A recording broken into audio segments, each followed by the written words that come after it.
Pessoal, tudo bem? Vamos seguir então. Concluímos o primeiro requisito do crime, né? Falamos sobre o fato típico. Vamos iniciar hoje então o segundo requisito do crime, tratando agora da ilicitude, ou, dependendo aí do doutrinador que vocês estão estudando, que vocês estão acompanhando, antijuridicidade. Tá? São termos considerados sinônimos, tá? Eu particularmente prefiro ilicitude. Não vamos analisar agora o porquê dessa distinção, mas, enfim, não há juridicamente nenhuma distinção entre ilicitude e antijuridicidade. Então veja, o que é a ilicitude? Nós já falamos a respeito disso quando tratamos lá do fato típico. A ilicitude nada mais é do que a contrariedade entre o fato, já tratamos lá atrás do fato considerado típico, primeiro requisito do crime. A ilicitude, então, é a contrariedade do fato com o direito, com a norma. Então, veja, quando você se depara com um fato que é considerado típico, isso indica, na prática, tá? E também na teoria, isso indica que aquele fato que é típico, há nele indícios de ilicitude ou de antijuridicidade. Então, só para vocês entenderem essa situação. Imaginem vocês que vocês presenciaram ou chegou ao conhecimento de vocês um fato típico. Então alguém chega para vocês e narra, né, um homicídio, artigo 121 do Código Penal. Só vai lá e diz: olha, eu estava caminhando pela rua, encontrei com o meu desafeto, iniciamos uma discussão, que nós já tivemos um problema no passado, e diante dessa discussão eu acabei passando a mão numa pedra e atirei na cabeça do meu desafeto, ele caiu e veio a óbito. Isso é um fato, tá? Houve conduta, resultado, tipicidade e nexo causal. Preencheu os 4 elementos do primeiro requisito do crime, que é o fato típico. Veja, a partir do momento que vocês presenciaram ou tomaram conhecimento deste fato, imediatamente vocês, ouvindo a narrativa ou presenciando, na cabeça de vocês já vem esses 4 elementos. Você fala, bom, o fato é típico. Ele está descrito lá no Código Penal, no artigo 121, e este comportamento do agente aparentemente preencheu todos aqueles elementos. Parece que o indivíduo agiu dolosamente ao atirar a pedra, enfim, está tudo ok. Neste fato já há indícios de ilicitude, ou seja, a conduta daquele indivíduo que eu narrei exemplificando aqui, ela foi contrária ao artigo 121 do Código Penal. Na hora que você lê o artigo 121, o legislador diz lá, matar alguém. Implicitamente, a norma proibitiva está dizendo, não mate. E o que ele acabou de fazer? Matou. Ou seja, a conduta dele foi contrária à norma jurídica. A norma diz implicitamente, não mate. E o que ele fez? Matou. Nós estamos em rota de colisão do fato com a norma penal. Portanto, este fato que encontra-se descrito no Código Penal e aparentemente esse fato que eu acabei de narrar, ele é típico porque houve conduta, tipicidade, resultado e nexo causal, isso por si só leva a indícios de ilicitude, de contrariedade. Quando o fato não será contrário à norma penal. E aí é que entra o segundo requisito do crime. Ele só não será contrário à norma penal se na prática deste fato estiver presente um dos requisitos, uma das causas que exclui essa ilicitude, que exclui essa contrariedade.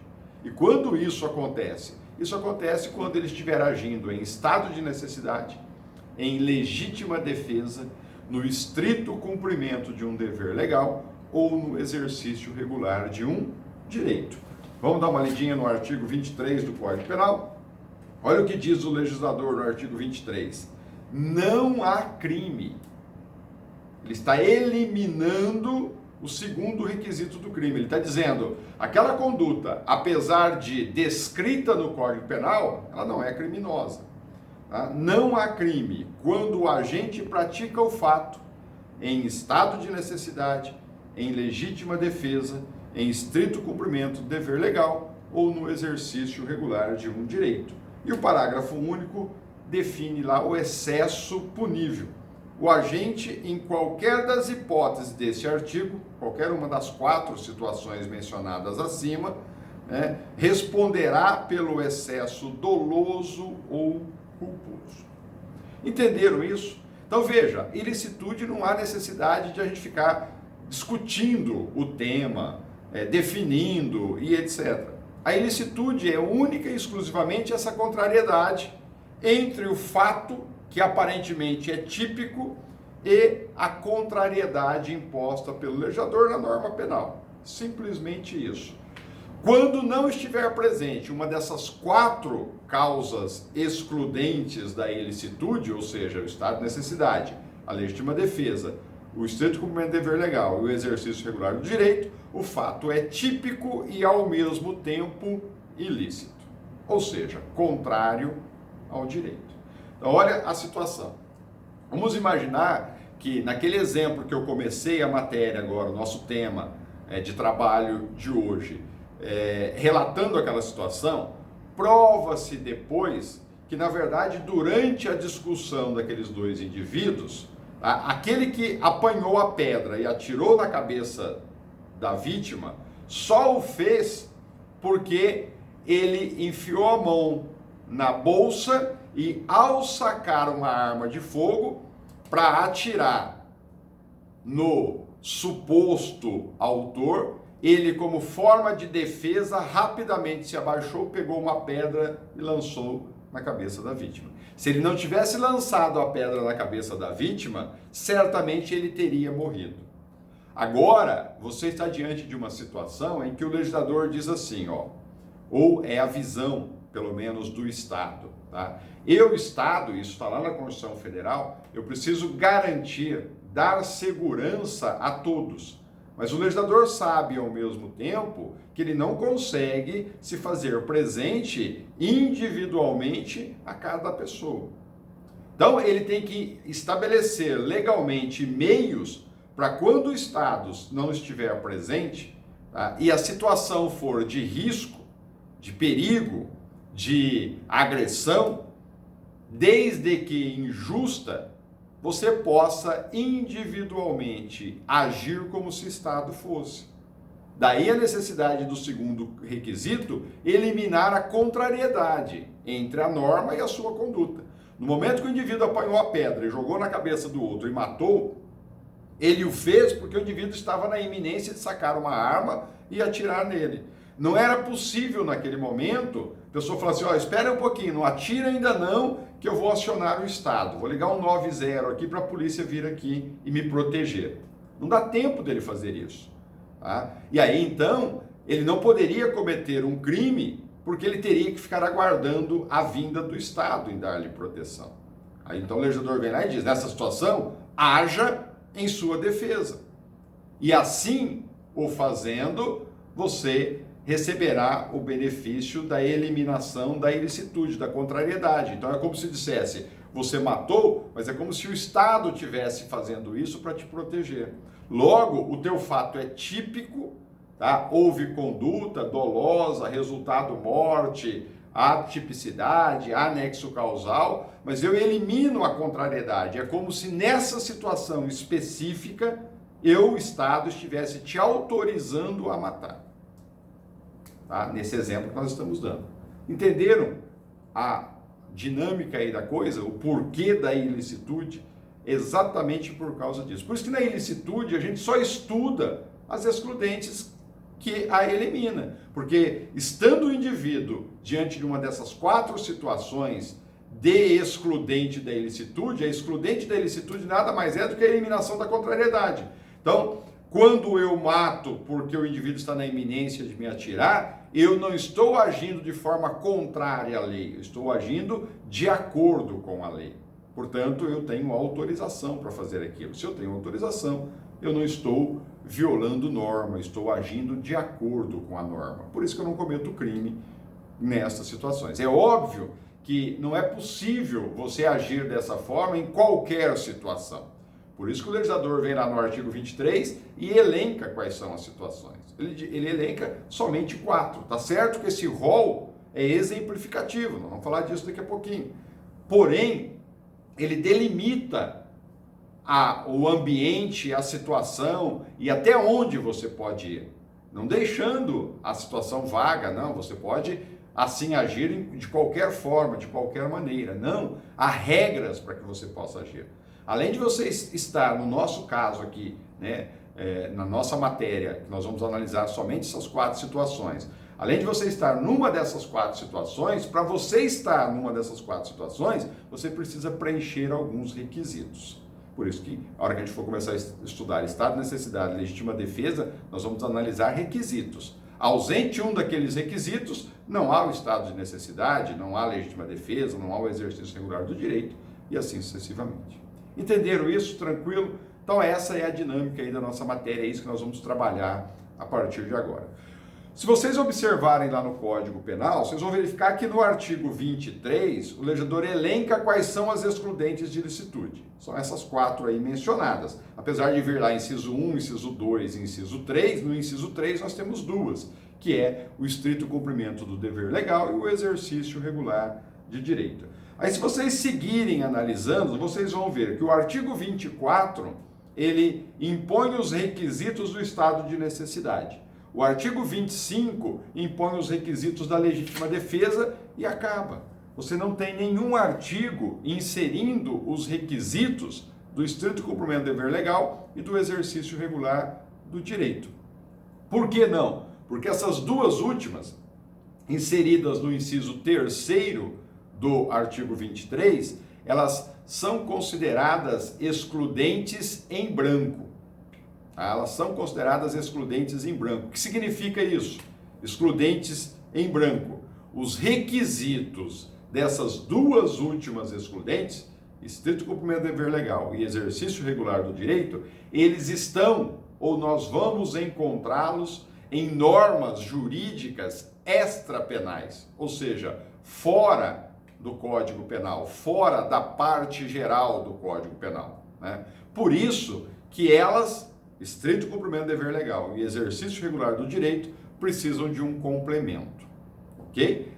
Portanto, esse é o detalhe. A hora que você abre o código, você fala, engraçado, né? O artigo 23 impõe 4 excludentes de ilicitude, só que embaixo ele só define 2, ele só dá o requisito de 2. É porque as 2 últimas inseridas aí, os requisitos estão em matérias, em normas extrapenais, por isso que vocês vão encontrar doutrinadores denominando-as de excludentes de ilicitude em branco, ok? Fica aí a observaçãozinha.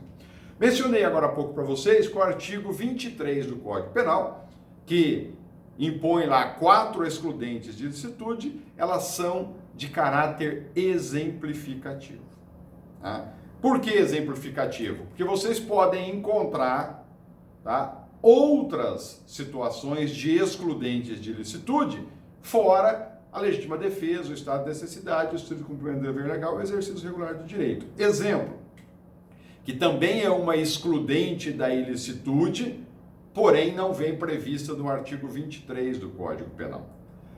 O consentimento da vítima, o consentimento do ofendido. O consentimento do ofendido elimina a existência do crime, desde que preenchido alguns requisitos.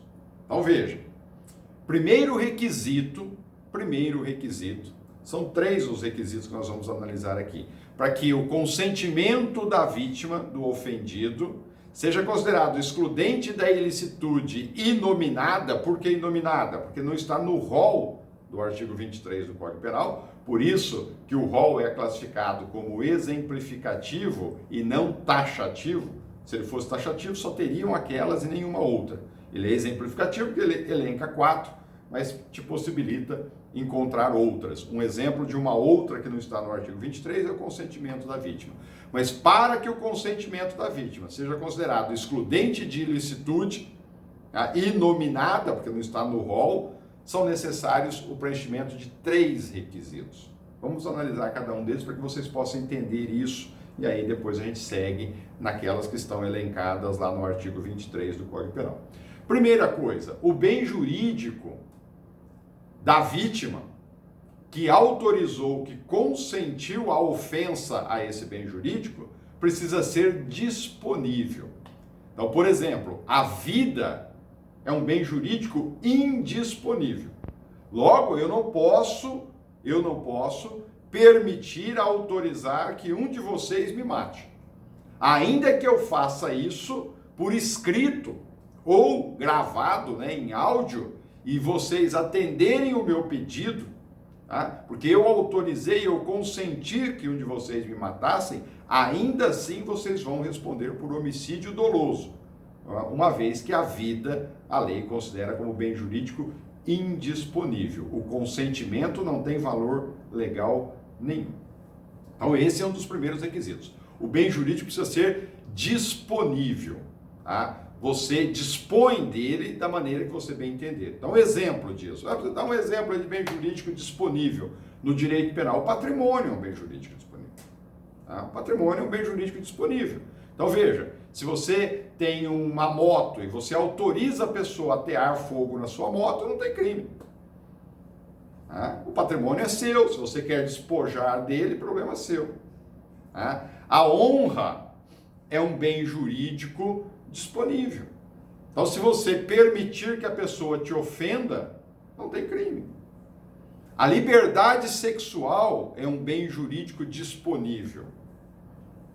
Ok? Então, essas são as situações aí mencionadas. Então, quando você autoriza uma pessoa a tocar no seu corpo, não é crime. Só haverá o crime de estupro, lá do artigo 213 do Código Penal, se você não autorizar, se você não permitir. Se você permitir que a pessoa toque no seu corpo, que mantenha com você relação sexual, o fato é considerado atípico. Mas, espera lá, professor, a conjunção carnal está lá no artigo 213 do Código Penal. Está lá no artigo 213 do Código Penal se ela for sem o seu consentimento.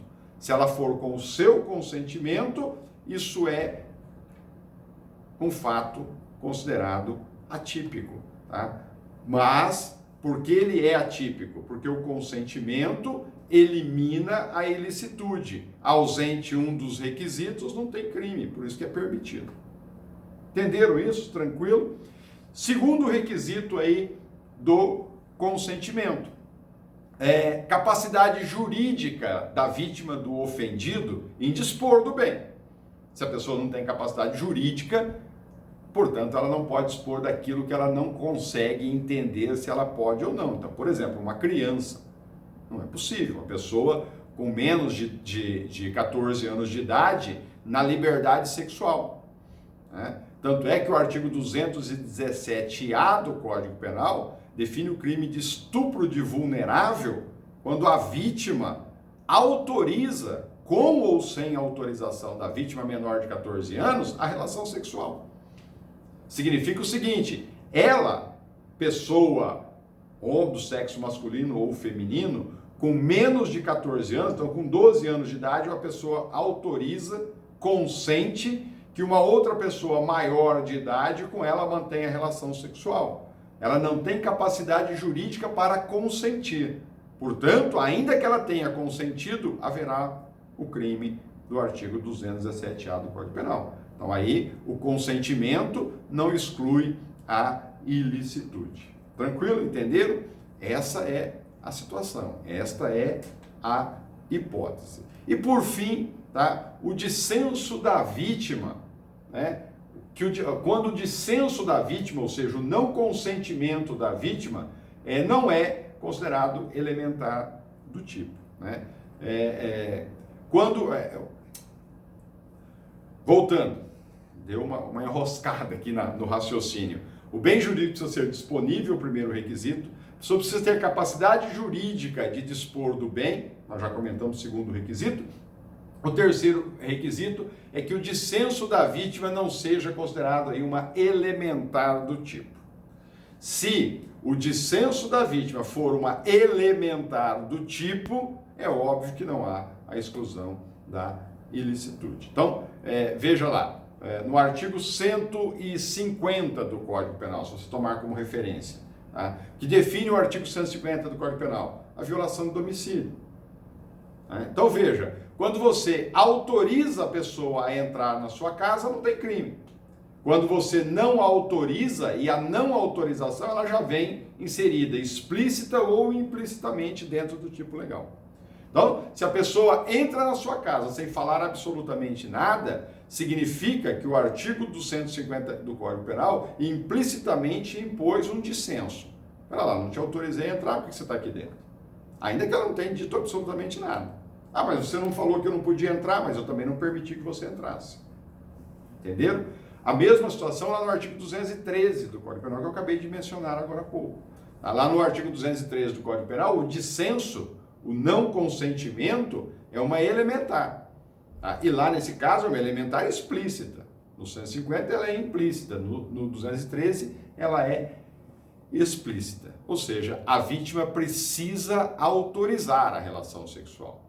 Tá? Se ela não autorizar, há o crime. Se ela autorizar, não há o crime. Tá bom? Então veja, quando não é uma elementar do tipo, tá? O dissenso da vítima gera a excludente da ilicitude, ou excludente de ilicitude, que é isso que nos interessa aqui na análise do segundo requisito do crime, que é a ilicitude. Então, exemplo, um crime de dano, artigo 163. Só o titular da coisa, né? Só o titular da coisa é que pode consentir com o dano. Se ele consentir, não há o crime por excludente de ilicitude. Se ele não consentir, aí sim há o crime, porque não se faz presente a excludente de ilicitude. Nesse caso, o dissenso lá no artigo 163 do Código Penal não é elementar do tipo. Logo, ele precisa autorizar ou ele precisa desautorizar. Ok? É isso que nos interessa exatamente na análise aqui do segundo requisito do crime. Antes da gente começar a analisar cada um deles, vamos analisar aqui o parágrafo único do artigo 23 do Código Penal, que trata do excesso punível. E aí depois, então, a gente passa lá para o artigo 24 do Código Penal e seguimos na análise do estado de necessidade e da legítima defesa. O parágrafo único, conforme eu já fiz a leitura, mas repito agora, diz assim: o agente, em qualquer das hipóteses deste artigo, responderá pelo excesso doloso ou culposo. Aí nós temos o chamado excesso punível. O que vem a ser o excesso? Cuidado com isso, isso é relevante, isso é importante. O excesso nada mais é do que a desnecessária intensificação, ou seja, excesso é intensificar uma conduta que inicialmente era legal, legítima. Então só é possível ocorrer o chamado excesso punível se o agente deu início a uma conduta amparado por uma excludente da ilicitude. E a partir de um determinado momento que ele encontra-se em excludente de ilicitude, ele vai além do necessário. Tá? Então, vamos imaginar aí uma situação hipotética. Né? Você está caminhando na rua e de repente vem alguém ao seu encontro, enfia a mão na cintura, retira uma arma de fogo e fala assim para você: é um assalto. Pronto. Você está sendo agredido por essa pessoa injustamente. Ele vai levar um objeto de valor que é seu, que te pertence. Não se deve fazer isso, mas o exemplo aqui é hipotético. Nesse momento, você já está diante de uma excludente de ilicitude. Você já está numa situação que é cabível à legítima defesa. Ok? Só há o excesso nessa hipótese. Você já está diante de uma excludente de ilicitude. Você já está numa situação de estado de necessidade. Você já está numa situação de legítima defesa. Você já está numa situação de estrito cumprimento do dever legal ou de exercício regular do direito. Ok? Então, seguindo o exemplo, a pessoa vem, bota uma arma na sua frente e diz, é um assalto. Tá? Você tem duas opções. Ou ficar quietinho e entregar o objeto, deixar ele apanhar o objeto, que é o que se determina, tá? Na prática. Tá? Aqui no nosso caso, não. No nosso exemplo hipotético, a hora que ele anuncia o assalto, você já vem na tua cabeça, ele não vai subtrair o que me pertence. E aí você parte na direção do assaltante e começa a agredi-lo para desarmá-lo. Quando você faz isso, você está repelindo, tentando afastar uma agressão injusta. Você está em legítima defesa. Aí você consegue desarmar esse indivíduo. Era um assaltantinho vagabundo. Você vai lá, desarma ele, pega a faca ou a arma, o revólver que ele está na mão. Pronto. A lei determina, você precisa parar aí. Porque a agressão cessou. A partir do momento que você retira a arma do indivíduo, não tem mais agressão. Pelo contrário, se você retira a arma, provavelmente ele vai correr. Acabou. Se ele correu, morreu o assunto. Mas aí não, quando você retira a arma dele, você segura ele pelo colarinho da camisa dele, e aí então com a arma que ele estava usando, você começa a dar coronhadas na cabeça dele. Ou com a arma que ele estava usando, você segura esse indivíduo e dá um tiro na perna dele. Agora você tem um excesso. Tá? Agora essas coronhadas na cabeça, ou o disparo que você deu usando a arma que você tomou do próprio assaltante, é excesso. É aí que reside a determinação imposta no parágrafo único do artigo, no parágrafo do artigo 23 do Código Penal. Entenderam essa situação? Então veja, só há o excesso quando a pessoa já está diante de uma excludente de ilicitude. E aí então ela intensifica as ações que até um determinado ponto era legal, legítima, permitida. Então você, na hora que ele anuncia o assalto, você parte para cima dele, começa a desferir socos, segura o braço dele, torce o braço dele, tudo isso é permitido. Aí você vai lá e retira a arma dele. Na hora que você retira a arma dele, você não está cometendo crime de furto, porque você está diante de uma excludente de ilicitude. O legislador diz no artigo 23, não é crime quando você está agindo dessa forma. Aí tirou a arma. Para que você vai dar coronhada no indivíduo? Para que você vai desferir tiro no indivíduo? Agora você continuou intensificando, você continuou praticando condutas, só que agora o agressor passou a ser você e não mais o assaltante. Por isso que você responde pelo excesso. Entendido isso? Então veja, esse excesso, pessoal, ele pode ser consciente ou inconsciente. O consciente pode ser também voluntário. Então você tem o consciente ou voluntário, inconsciente ou involuntário. Essa intensificação, esse excesso. Então veja, o que significa o excesso consciente? Tá? O excesso consciente, ele acontece no momento em que a pessoa tem noção, diante da situação fática, ela tem noção de que está exagerando. E mesmo ela tendo noção de que está exagerando, por isso consciente, ela age com vontade de obter o resultado, ou seja, ela sabe que não existe mais o perigo, o exemplo que eu acabei de dar, ela já tomou a arma do indivíduo, está tentando fugir, você segura o indivíduo. Mas ainda assim, mesmo ele tentando se afastar de você, porque ele já parou com a agressão, você continua a agir. Agora, o teu excesso é doloso. Por isso que o legislador lá no parágrafo diz, doloso ou culposo. Tá? Agora você vai responder pela intensificação a título de dolo. Então, se você deu coronhadas e lesionou, você vai responder por lesão corporal dolosa. Se você atirou, você vai responder por homicídio doloso. Ô, professor, brincadeira, hein? O cara veio para me assaltar, eu dou um tiro no cara e eu respondo por homicídio doloso ainda, se ele morreu? Sim, ou por tentativa de homicídio doloso? Sim, porque houve o excesso. A partir do momento do excesso, é você que está agredindo. É você que está cometendo o crime. Ok? Então, isso tudo é muito bem delineado, delimitado, restrito e etc. Quando o excesso for inconsciente ou involuntário, ele ocorre porque a pessoa não se dá conta do excesso, da intensificação, do exagero, devido àquelas circunstâncias do caso concreto em que ela se encontra. Isso é muito comum, né? Então veja, naquele exemplo que eu passei para vocês, né, o indivíduo está ali com aquela adrenalina violenta, né? Pô, o cara botou uma arma na minha direção, eu já pulo no indivíduo, já começo a lutar, a qualquer momento aquela arma pode disparar e atingir ele ou eu.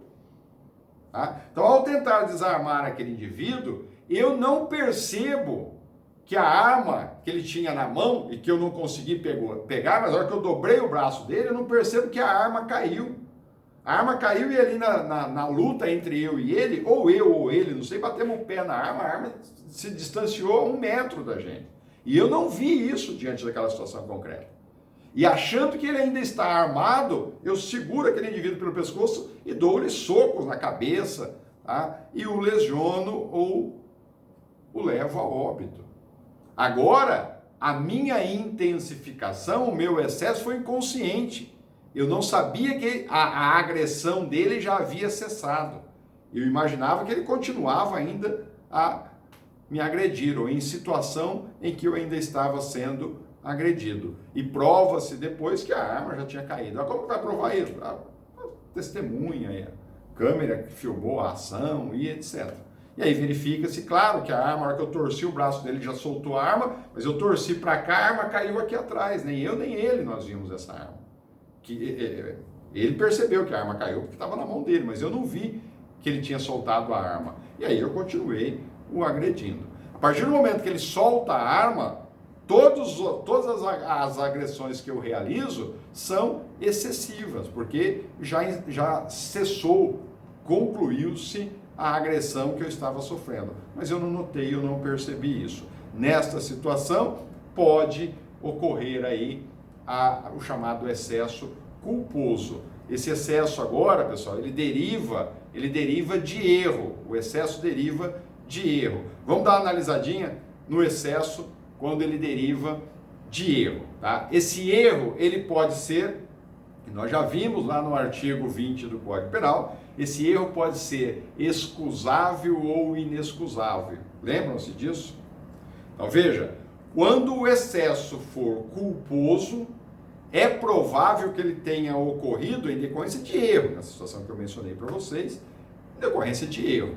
Esse erro, você precisa analisar agora se ele é um erro, tá? Evitável, inexcusável ou excusável. Então veja, se o erro era um erro inexcusável, você tem o chamado excesso culposo. O excesso culposo ele ocorre quando o erro é inexcusável. É um erro evitável. O indivíduo poderia ter evitado esse erro. Aí nessa situação, ele responde a título de culpa imprópria. Lembram-se da culpa imprópria que nós discutimos lá atrás? O indivíduo age dolosamente, mas em decorrência da circunstância em que ele se encontra, o juiz o pune por culpa. É aquele exemplo do livro, lembra-se do exemplo do livro? Você esqueceu o vadimeco na sala, está saindo, indo embora para casa, seu colega de classe vem atrás de você para entregar o vadimeco.